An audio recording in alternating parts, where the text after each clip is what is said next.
aqui veio buscar uma bênção? Acredito que todo mundo, né? E eu vou te perguntar, você acredita que Deus pode dar essa bênção para você hoje?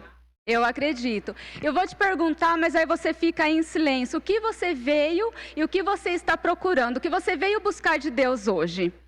E eu vou te fazer uma outra pergunta. Você costuma pedir as bênçãos de Deus e buscar as bênçãos de Deus? Ou você tem buscado o Deus que abençoa? Porque isso faz diferença. Quando a gente busca as bênçãos de Deus, isso nos limita. A gente vai na igreja e fala, hoje eu quero que Deus fale comigo, né? E aí o pastor vai abrir o texto que ele preparou, que o Espírito Santo trouxe, e você come aquilo que te trouxe, e isso é muito bom. Mas aí você vai para sua casa e você não se alimenta todos os dias. Então você veio buscar somente as bênçãos, aquilo que Deus pode te proporcionar. E você esquece de buscar o Deus que abençoa. E quando a gente busca o Deus que abençoa, a gente não precisa ficar desesperado correndo atrás das bênçãos, porque as bênçãos vêm de maneira automática. Amém? Que o Senhor possa me abençoar nessa noite, iluminando e trazendo aquilo que realmente, de fato, Ele quer trazer aos nossos corações. Senhor, tira toda insegurança, toda intranquilidade, ó Pai. E eu me rendo a Ti, Senhor, com toda a humildade, ó Pai, para que eu fale e transmita aquilo que o Senhor já preparou aos irmãos, ó Pai, em nome de Jesus. Abra sua Bíblia aí, irmãos, comigo, em Deuteronômios, capítulo 28, do versos 1 ao 14.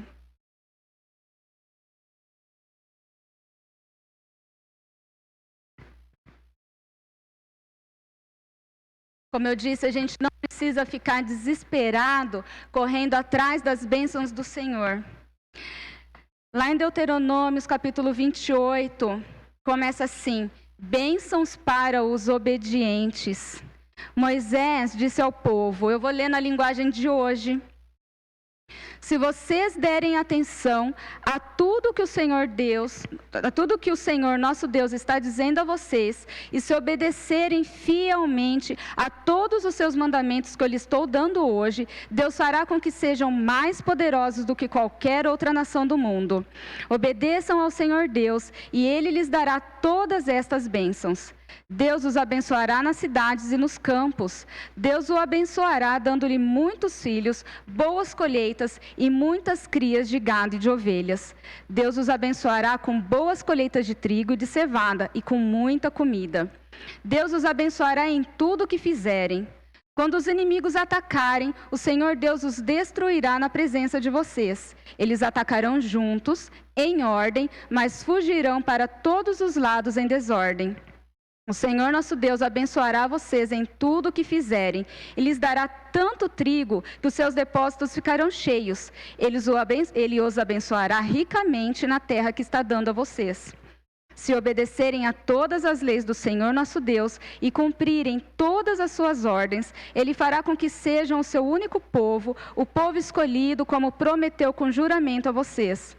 Todos os outros povos do mundo verão que vocês pertencem a Deus, o Senhor, e terão medo de vocês. Ele lhes dará muitos filhos, muitos animais e boas colheitas na terra que está dando a vocês, de acordo com o juramento que fez aos nossos antepassados. Deus abrirá o céu, onde guarda suas ricas bênçãos, e lhes dará chuvas no tempo certo, e assim abençoará o trabalho que vocês fizerem. Vocês emprestarão a muitas nações, porém não tomarão emprestado a ninguém.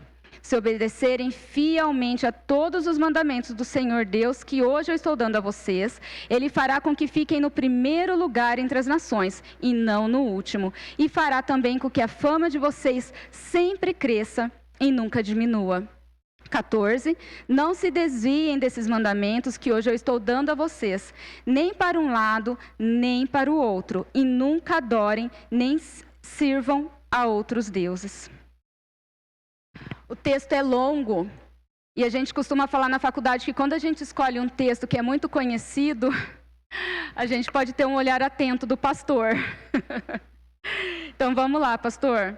O texto diz aqui, irmãos, não sobre bênçãos, né? Porque quando a gente vê o texto inteiro aqui, a gente vê sobre prosperidade, sobre as bênçãos do Senhor, como a gente alcança grandes coisas. E a gente esquece de ver aquilo que é realmente importante. O versículo 1 fala assim: se vocês derem atenção a tudo que o Senhor Deus está dizendo a vocês.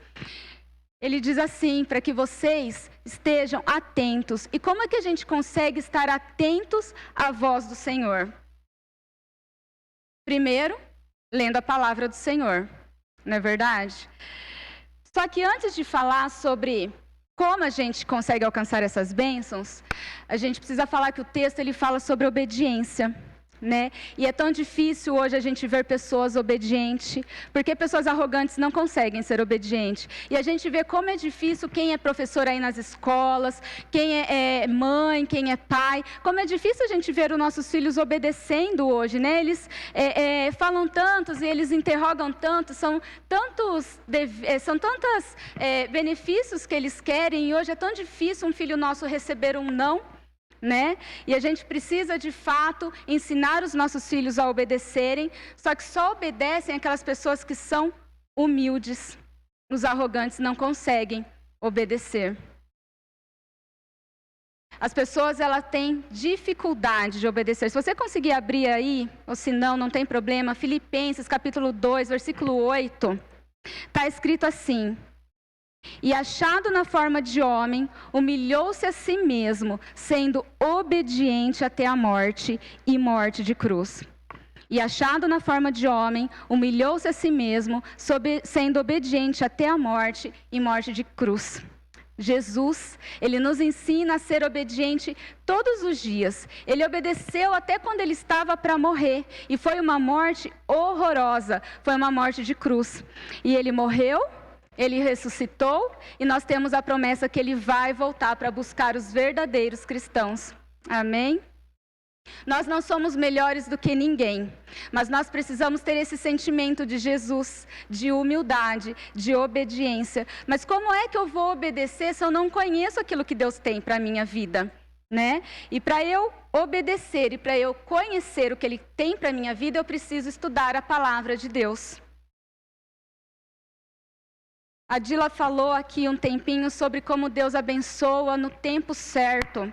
No capítulo 12, só para voltar um pouquinho, está escrito assim no versículo 12: Deus abrirá o céu, onde guarda suas ricas bênçãos, e lhes dará chuva no tempo certo, e assim abençoará o trabalho que vocês fizerem.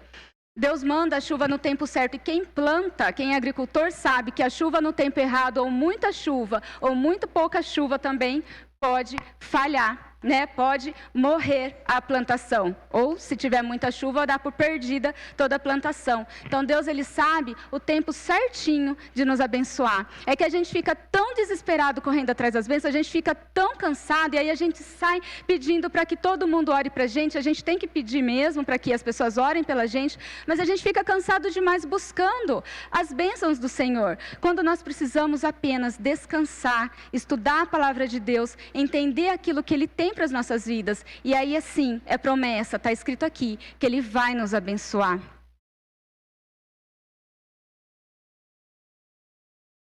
E aí, como boa presbiteriana, eu dividi o texto em 3 partes. Primeiro, ouvir a voz do Senhor. Segundo, guardar os seus mandamentos. E terceiro, não se desviar dos mandamentos. Tudo aquilo que estava no louvor antes de começar a nossa reunião, falando, né, sobre ouvir e obedecer e guardar os mandamentos do Senhor, porque não adianta nada, a gente ouve, vem na igreja, a gente sabe tudo aquilo que tem que ser feito, a gente não pratica nada daquilo que tem que ser feito, se a gente não pratica, a gente não consegue guardar. Né? A gente ouve muitas coisas no dia a dia, a gente ouve notícias ruins, notícias boas também até, né? Mas muitas notícias ruins, nós conversamos com nossos amigos, com nossos colegas e ouvimos muitas coisas. E às vezes a gente está lá em casa e a gente fala, vamos colocar um louvor no YouTube, vamos ouvir uma pregação, e tudo que é falado por esses pastores que pregam, a gente sem discernimento, muitas vezes a gente acaba comendo aquela palavra errada. E a Bíblia, ela é quem define aquilo que está certo e aquilo que está errado. Nós precisamos ter esse discernimento. E sem estudar, sem a leitura da Bíblia, a gente não tem como saber se aquilo que está sendo falado é verdadeiro ou não. Lá em João 8,47 diz assim: quem é de Deus, escuta as palavras de Deus. Então, a maneira mais segura de ouvir a voz de Deus, e tem várias maneiras, às vezes a gente para lá, olha para o céu, contempla a natureza, fica quietinho, a gente ouve Deus falando conosco, né? Mas quando a gente abre a leitura da palavra, a gente consegue entender de fato aquilo que Deus tem para as nossas vidas.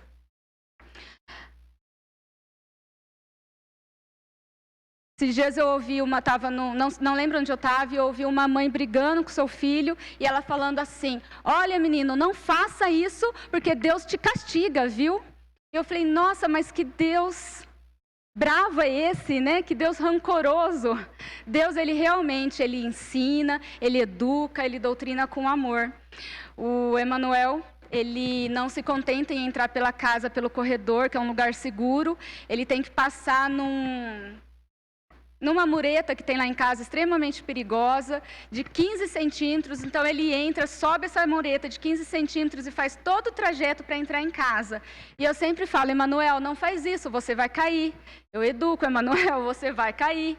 E um dia eu fiquei extremamente irritado com ele e falei assim: Emanuel, estou falando, você vai cair, não faça isso. Mas se você for subir aí e você cair, eu vou te bater.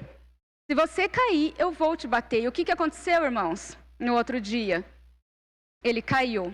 E eu peguei ele, levei no sofá, eu vi o rasgo que fez na perna dele, obviamente eu não bati, mas ele estava chorando, chorando e chorando. E eu falei: filho, tá doendo? Ele falou: mãe, eu tô com medo de apanhar.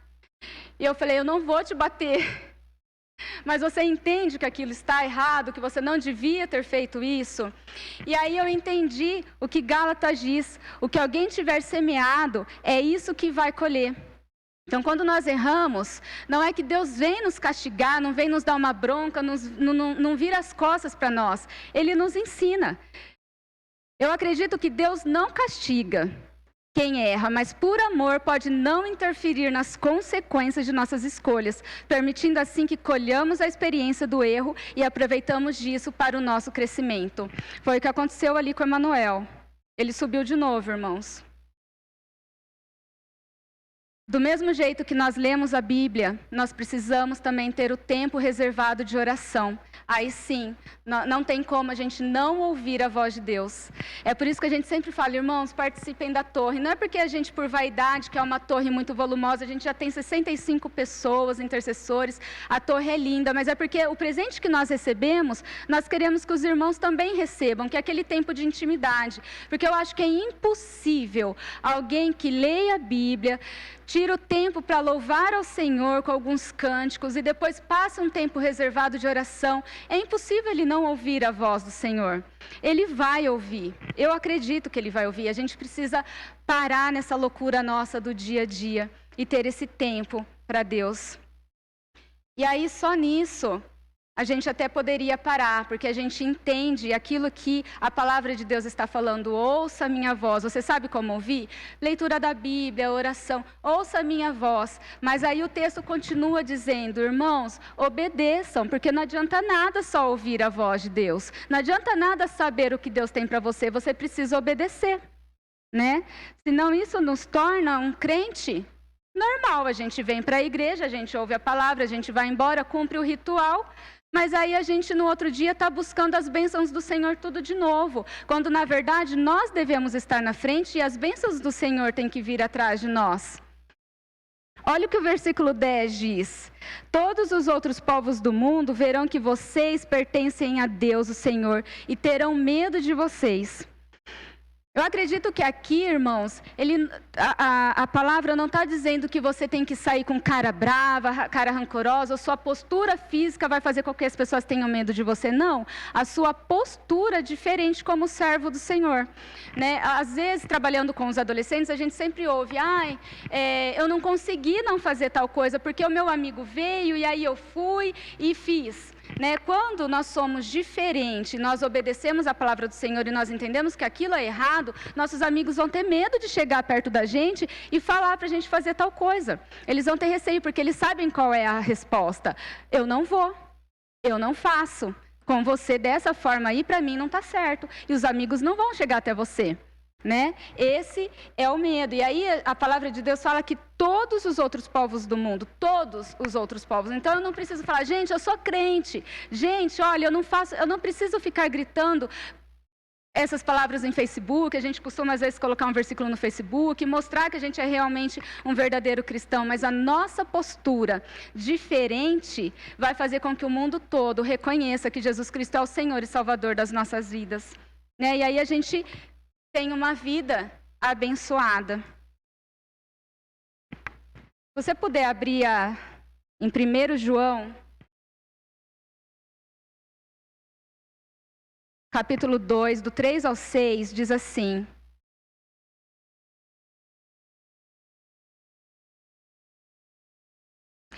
E por meio do próprio Jesus Cristo que os nossos pecados são perdoados, e não somente os nossos, mas também os pecados do mundo inteiro. Versículo 3. Se obedecemos aos mandamentos de Deus, então temos certeza de que o conhecemos.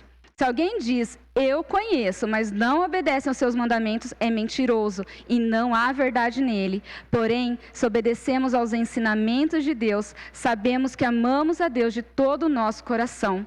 É assim que podemos ter certeza de que estamos vivendo unidos com Deus. Quem diz que vive unido com Deus deve viver como Jesus Cristo viveu. E nós falamos agora há pouco que Jesus viveu de uma maneira humilde. E que até no momento de morte, uma morte de cruz, ele não voltou atrás na humildade dele. E aí, lá em Deuteronômio termina para que a gente não se desvie dos ensinamentos de Deus em nenhum momento. Porque ser cristão, ser verdadeiro cristão é um estilo de vida. É um modo de vida. Você escolhe viver como cristão. Aí, às vezes, a gente fala assim, é tão difícil. Não, não é difícil. Se você aprender que, se você for um verdadeiro cristão, as bênçãos vêm atrás de você, então eu não preciso mais ficar correndo atrás das bênçãos, se torna muito fácil. Não que a gente vai começar a ter esse estilo de vida por troca. Que às vezes a gente fala assim, eu vou na igreja, tudo certinho, vou fazer tudo o que Deus manda, tudo certinho, porque Deus vai me abençoar. Vou trocar com Deus, como se Deus precisasse de alguma coisa. Ele não é o dono da prata e do ouro, né? Ele não tem tudo. E a gente tenta barganhar com um Deus que tem simplesmente tudo e não precisa de nada, né? Quando quem precisa de todas as bênçãos dele somos nós. Então, quando a gente vive dessa maneira intensa de aprender a palavra do Senhor, né? Vem na igreja, vai para casa, pratica, obedece, não esquece, não deixa guardado, e aí começa a viver essas bênçãos do Senhor, a gente não volta para trás. É muito difícil a gente entender que um cristão deixou de ser cristão. Não tem como, é impossível, porque você experimentou as bênçãos do Senhor todos os dias. E aí, as pessoas falam assim, mas como que seria uma vida abençoada? O texto fala sobre uma vida de fartura. E a gente precisa entender que a vida de fartura não é ser rico, não é ser milionário. Eu sempre gosto de usar um exemplo de que eu tenho 2 pés. Então, se eu abrir o meu guarda-roupa, eu sou diferente de qualquer outra mulher. Para mim, 4 sapatos me basta. Eu não consigo gastar muito dinheiro com sapato. O pastor, esses dias, eu até comentei com ele. Eu só troco se ele tiver realmente gasto. Mas se eu abrir o meu armário, e não estou falando de vocês, irmãs, não precisa falar a quantidade que vocês têm, mas se você vê que você tem 2 pares de sapato, então você já tem fartura, você precisaria apenas de um. Né? Então, se você abre o seu guarda-roupa e está cheio de roupa, você tem fartura. Se você abre a sua geladeira, tem Danone, tem outras coisas, você tem fartura, porque só o arroz e feijão já te bastava para viver. Então, nós precisamos ser gratos com tudo aquilo que nós temos, porque nós temos fartura. Aleluia. Para finalizar, Josué, do 1 ao 8,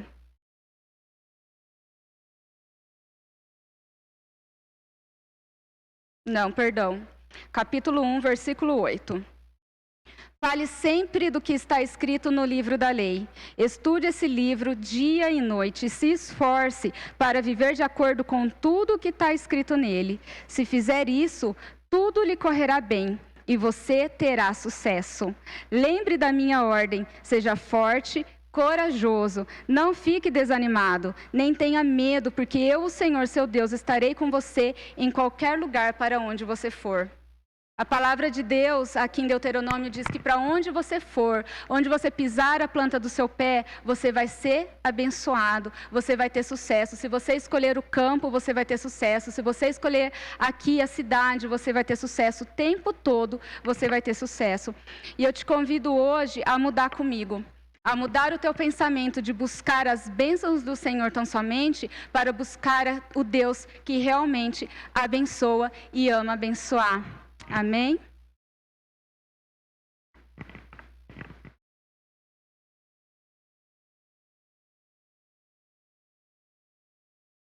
Passo a palavra para o pastor.